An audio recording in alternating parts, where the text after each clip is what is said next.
Hello students, জ্যোতি study point চ্যানেলে তোমাদের সবাইকে স্বাগত জানাই। আজকের ভিডিওতে 2027 সালে যারা মাধ্যমিক দেবে তাদের জন্য হিস্ট্রি সাবজেক্টের সেকেন্ড ইউনিট টেস্টের রায় ও মার্টিন প্রশ্নবিচিত্রা থেকে model number 1 page number 242। Model number 1 বিভাগ ক। এক দাগে সঠিক উত্তরটি বেছে নিয়ে লেখো। একের 1 নম্বর প্রশ্নটি, ভারতের প্রথম ভাইসরয় ছিলেন? অপশন নাম্বার খ লর্ড ক্যানিং, সঠিক উত্তর। একের 2 নম্বর প্রশ্ন, আর.জি. প্রধানের মতে ভারতীয় জাতীয়তাবাদের জনক ছিলেন? অপশন নাম্বার ক স্বামী বিবেকানন্দ। একের 3 নম্বর প্রশ্ন, নবগোপাল মিত্র হিন্দু মেলা প্রতিষ্ঠা করেন? অপশন নাম্বার গ 1867 খ্রিস্টাব্দে, সঠিক উত্তরটি এটা হবে। একের 4 নম্বর প্রশ্নটি, ক্যালকাটা জার্নাল অফ মেডিসিন সম্পাদনা করেন? সঠিক উত্তর হবে মহেন্দ্রলাল সরকার। তারপরের প্রশ্ন, কোন প্রতিষ্ঠান বর্তমানে যাদবপুর বিশ্ববিদ্যালয়? অপশন নাম্বার ঘ college of engineering and technology, এই অপশনটি সঠিক উত্তর। একের 6 বাংলা মুদ্রণ শিল্পের জনক নামে পরিচিত ছিলেন? অপশন নাম্বার ক চার্লস উইলকিন্স, সঠিক উত্তর। একের 7 মোপলা বিদ্রোহ হয়েছিল যার নেতৃত্বে? সঠিক উত্তর অপশন নাম্বার ঘ মোহাম্মদ হাজি। একের 8 নম্বর প্রশ্ন, 3 কাঠিয়া ব্যবস্থা প্রচলিত ছিল? অপশন নাম্বার খ বিহারে।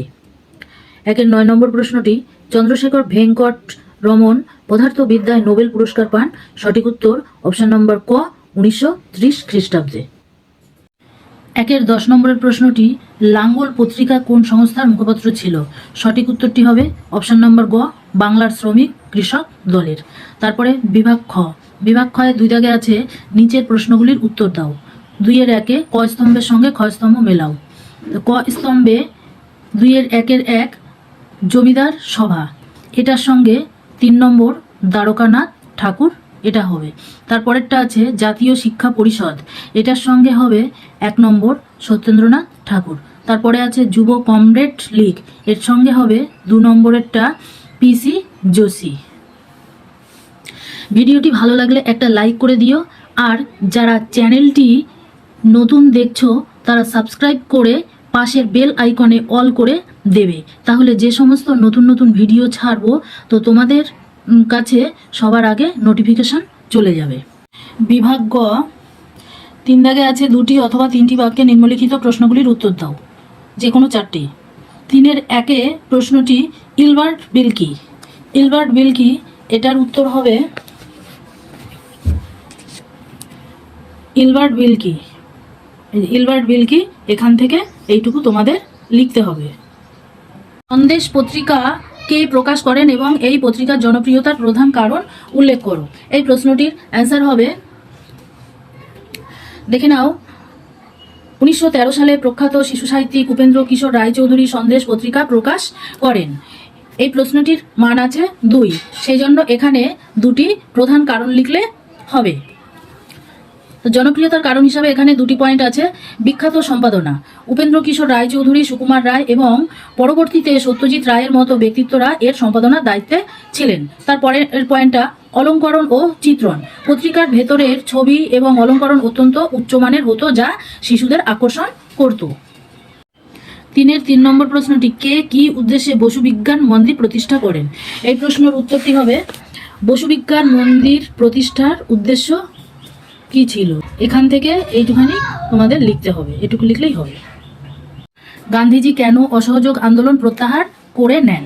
এই প্রশ্নের উত্তর হবে, দেখে নাও, 1922 সালে ফেব্রুয়ারি মাসে উত্তরপ্রদেশের চৌরি চৌরা গ্রামে উত্তেজিত জনতা কর্তৃক একটি পুলিশ ফাঁড়িতে আগুন লাগিয়ে 22 জন পুলিশ কর্মীকে পুড়িয়ে মারার হিংসাত্মক ঘটনার পরিপ্রেক্ষিতে গান্ধীজি অসহযোগ আন্দোলন প্রত্যাহার করে নেন।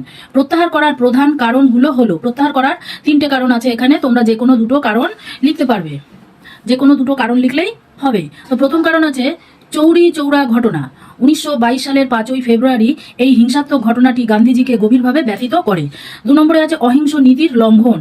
গান্ধীজি চেয়েছিলেন আন্দোলনটি সম্পূর্ণ অহিংস থাকবে, কিন্তু এই ঘটনা সেই মূলনীতির লঙ্ঘন করেছিল। 3 নম্বরে আছে সহিংসতা ছড়িয়ে পড়ার ভয়। আন্দোলনটি দেশের অন্যান্য অংশে ও সহিংস রূপ নিতে পারে বলে তিনি আশঙ্কা করেছিলেন। এই কারণে 12ই ফেব্রুয়ারি 1922 সালে গান্ধীজি অসহযোগ আন্দোলন আনুষ্ঠানিকভাবে প্রত্যাহার করে নেন। উত্তরটা এইটুকুই হবে, তোমরা এটা লিখতে পারো। তেভাগা আন্দোলনের দুটি কারণ উল্লেখ করো। এই প্রশ্নটির উত্তর দেখে নাও। এই প্রশ্নটির উত্তর লিখতে হবে তেভাগা আন্দোলনের প্রধান দাবিগুলি কি ছিল। এখান থেকে এটুকু লিখতে হবে। বিভাগ ঘ, 4 দাগ, 7 বা 8টি বাক্যে নিম্নলিখিত প্রশ্নগুলির উত্তর দাও, যে কোনো দুটি। 4-এর 1 দাগের প্রশ্নটি গগেন্দ্রনাথ ঠাকুর ব্যঙ্গচিত্রগুলির মাধ্যমে কিভাবে ঔপনিবেশিক সমাজের সমালোচনা করেছিলেন। এই প্রশ্নটির অ্যান্সার হবে, দেখে নাও, এখান থেকে এইটুকু লিখতে হবে। 4-এর 2 নম্বর প্রশ্ন, বারদৌলি সত্যাগ্রহ আন্দোলনের একটি সংক্ষিপ্ত টিকা লেখো। এর অ্যান্সার হবে, দেখে নাও, এখান থেকে এই পর্যন্ত। 4-এর 3 দাগ, ঔপনিবেশিক শিক্ষার ত্রুটিগুলি আলোচনা করো। অ্যান্সার হবে, দেখে নাও, এখান থেকে এইটুকু লিখতে হবে। বিভাগ উম, 5 দাগ, 15 বা 16টি বাক্যে যে কোনো একটি প্রশ্নের উত্তর দাও। 5-এর 1-এর প্রশ্নটি 1857 সালে বিদ্রোহের চরিত্র বা প্রকৃতি আলোচনা করো। এই প্রশ্নের উত্তর হবে, দেখে নাও, ভূমিকা থেকে মূল্যায়ন পর্যন্ত লিখতে হবে। 5-এর 2 নম্বর প্রশ্নটি রবীন্দ্রনাথ ঠাকুরের শান্তিনিকেতন ভাবনা এবং বিশ্বভারতী প্রতিষ্ঠার উদ্যোগ সম্পর্কে লেখো। এই প্রশ্নের উত্তরটি লিখতে হবে, ভূমিকা ও সংহার, এতটুকু লিখতে হবে। 5-এর 3 দাগের প্রশ্নটি অহিংস অসহযোগ আন্দোলন পর্বে শ্রমিক আন্দোলনের বিবরণ দাও। এই প্রশ্নের উত্তরটি দেখে নাও।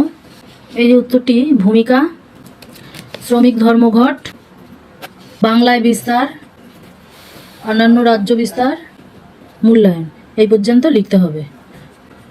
তো আজ এখানেই শেষ করছি ক্লাসটি। তোমরা ভালো থেকো।